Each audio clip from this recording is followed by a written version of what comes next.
Atheism, in its most general sense, is the absence of a belief in a God or gods. Atheism, with a lowercase a, is not a belief system. It is not a creed. It is not a system of morality. It is simply the lack of a belief in a God for whatever reason.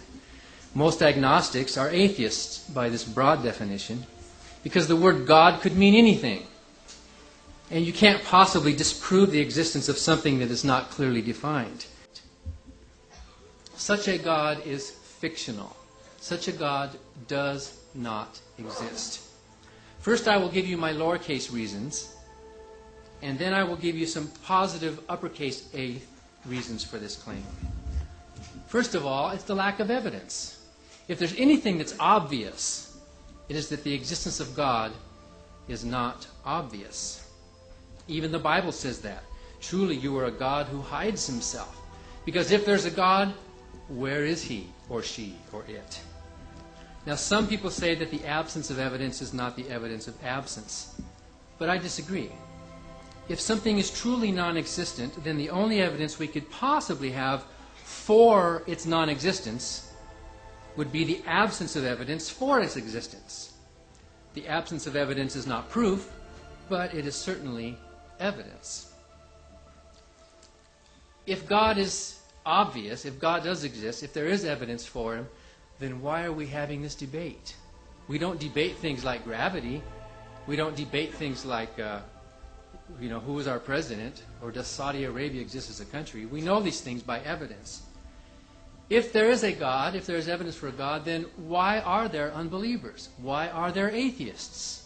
Are we just blind? Are we just inherently evil and we just want to close our eyes to something that others claim is so obvious?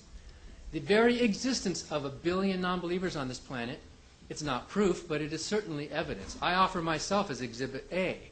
I do not believe in a God. It is not evident to me. It is not obvious to me. So let's go with the basics here. First, you say that you use reason. Absolutely. Reason is a very necessary tool by which mankind needs to ascertain the realities. For one were to remove reason from his tools, then he fails to reach its goal. You say there's 1 billion people who are atheists. Well, I think you've taken it a little bit too far, because a Buddhist is not an atheist, he is what we call a non-theist. He does not reject the existence of God, he simply defines it differently, in a different manner, and we can discuss that later. When you say that you say that you believe in, you claim knowledge and not believe, I fail to understand how a person can come forward and say that there is no God and say that I don't have a belief. It's a claim of knowledge, you say, but it's not a belief.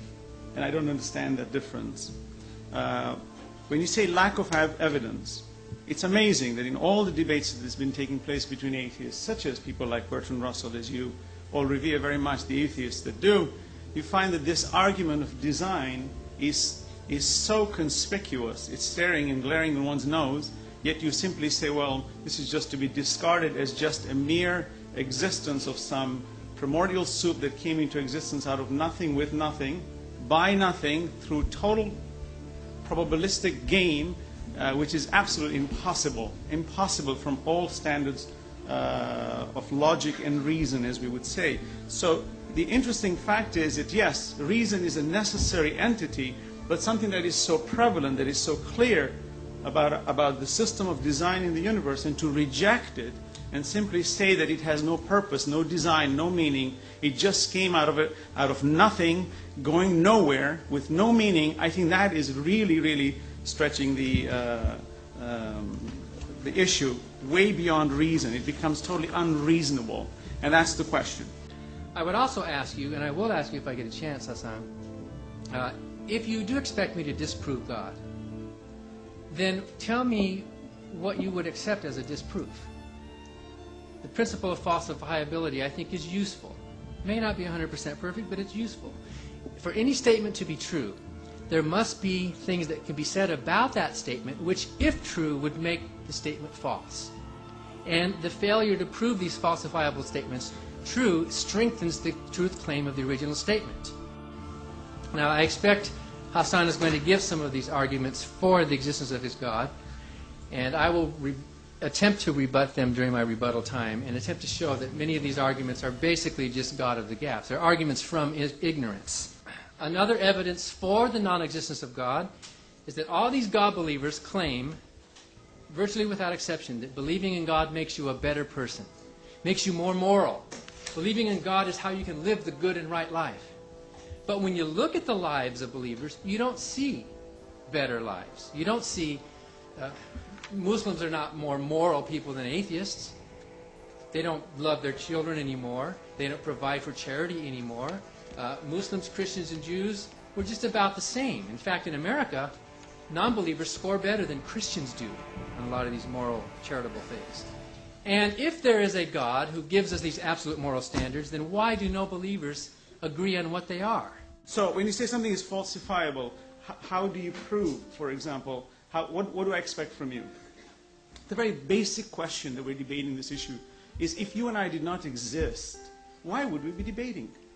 The question here has got nothing to do with anything further than our existence. We exist. We want to know, where did we come from? What is our goal? You mentioned in all your debates, in your arguments, with regards that we are moral people, we're good people, we do good things, we give charity. I fail to understand why. Honestly, and I'd like if you can give me some explanation on that, why would you do that? You came from nothing, you have no goals, you're going nowhere, you have no goals. Why for this transient period of time are you so concerned about even coming forward and telling the world that God doesn't exist? I fail to understand that. Really, I'm being very, very concise on this matter, but when you say it's falsifiable, falsify my existence. I challenge that. Tell me that I don't exist.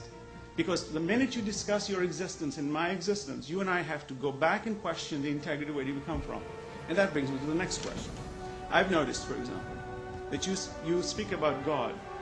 We call Allah God. What is Allah? Allah, from the Islamic perspective, means the God, the absolute, indivisible God. The Holy Quran says, قُلْ هُوَ اللَّهُ أَحَدٌ. Say God is unique, one. Allahu Samad. God is independent. Nothing depends. He depends on nothing. Everything depends on Him. Lam yalid. He does not beget, nor is He begotten, nor is He born. So for someone to say that God had a son or sons or sonship, as you mentioned, and we agreed on that we don't accept that. This absolute God has no frame of reference. Frame of reference implies something that is bound within time, matter, and space. The problem with these arguments is we keep constantly debating on the issue of bringing God to the relative world. The relative world cannot exist without an absolute creator, and that's the argument.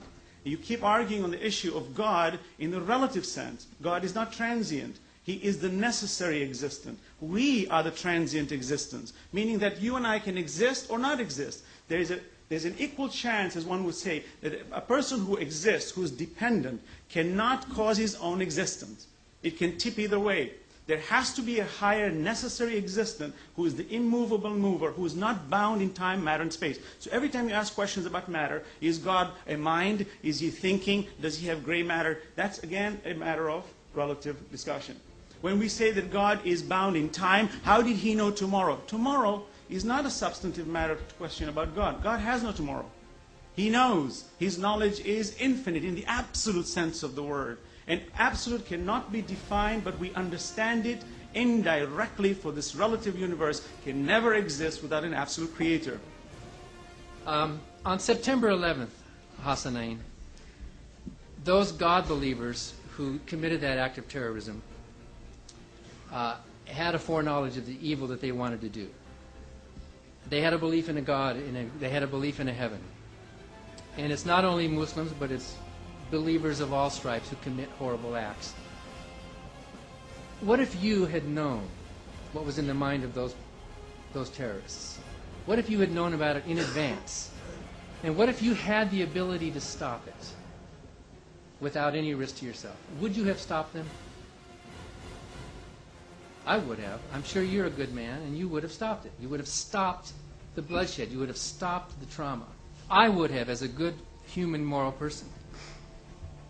If you say yes, you would have stopped it, then you're nicer than God. Because God had the foreknowledge, God had the power to stop the brutality, but He did nothing about it. In my book, He is something of a moral accomplice. And even an atheist, as you know, yourself also, that when you become ill, you go to the hospital and get yourself fixed because life is very precious to you. It's amazing that you came from nowhere, you're going nowhere, yet life is so precious, you make every effort to make sure you live. And that alone is sufficient indication for man to say, what's wrong with you? Haven't you seen this wonderful system created in you? So when you say, you're talking about infinite mercy of God, yes, the mercy is infinite. The fact that you and I have this power to even discuss is the mercy of God. The fact that you and I have the power to reject is the mercy of God. The fact that you and I have the power to obey is the mercy of God. That's what we see as infinite mercy. When you say justice and mercy cannot exist together, that's once again, if you put it in a dimension of the relative world, it makes sense. But God is not relative, He's absolute. So thus, this question is not possible. Final point here. So when you say about evil, and I'll answer this question. You've asked this question even to all your previous people with regards to children dying. How would you have stopped him? Would you have stopped him? Yes, I'm under a trial. If I could have stopped September 11th, I would have. But God is not under trial, so it is irrelevant for Him.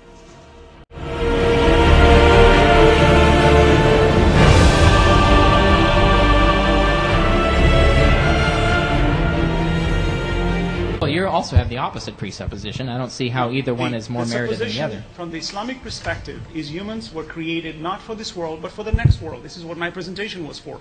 When a child dies in this world, even if it's killed or if it dies a natural death, don't worry. It's accounted for in the future, in the hereafter, and it's going to be rewarded. If a man commits a crime on another person, that person who received the crime will be rewarded. There's a beautiful system of accountability. Can you point to anyone in heaven or hell? Can you point to everyone? Can you point to someone in heaven or hell for some deeds to show that certain people go to heaven and which people go to heaven? Mr. Carrier, do you put money in your bank? Yes. Why? You haven't seen tomorrow. Why do you do it? What does that have to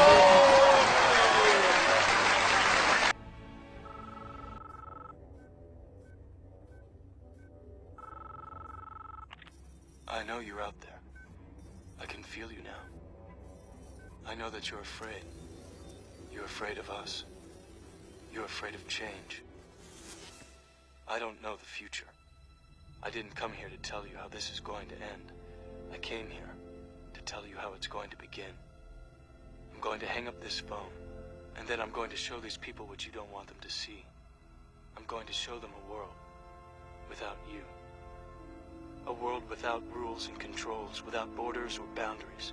A world where anything is possible. Where we go from there is a choice I leave to you.